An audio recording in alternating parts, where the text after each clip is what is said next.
Sige po, pikit po.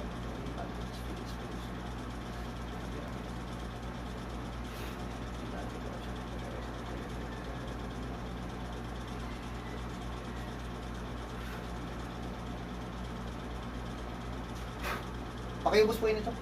So wala, pantay na pantay po yan. So ano, sa awa ng Diyos hindi magkukulam yan. Sakit pa rin mo?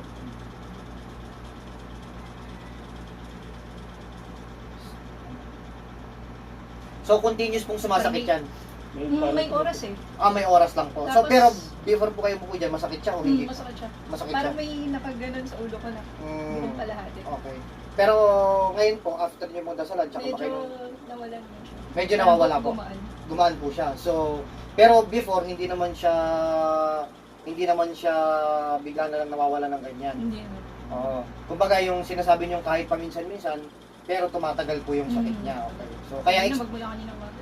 kaya expected nyo dapat hanggang ngayon masakit pa rin po. So yun, kasi nadasalan po kasi. Palipad hangin lang po yan. Sa awa ng Diyos, hindi naman po yung kulang. No? Kaya ang ano ko na lang dyan, ang pinaka advices ko, sundin na lang po lahat ng magiging ano ko po, suggestion, advices, sundin na lang po. Para at least kung may nararamdaman kayong kaginhawaan po ngayon, after kayo magdasalan at magamot, magtuloy-tuloy siya at in the future, yung hindi na kayo makabitan ng ganyan. Tsaka medyo lumala nga lang po yan nung nainuman po natin ng gamot pang doktor po. Nung sa inyo po, nung ano pong ano nyo, na-experience nyo doon, after may naman ng gamot, lumala ba siya o same lang po? Sa inyo po, yung experience nyo Parang po. hindi siya gumaling.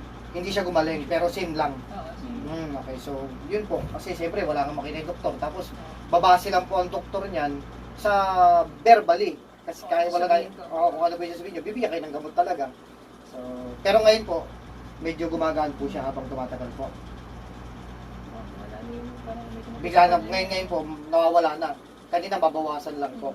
So, sundin na lang po advices ko po mama para magtuloy-tuloy po yan. Tsaka, palipadangin lang po.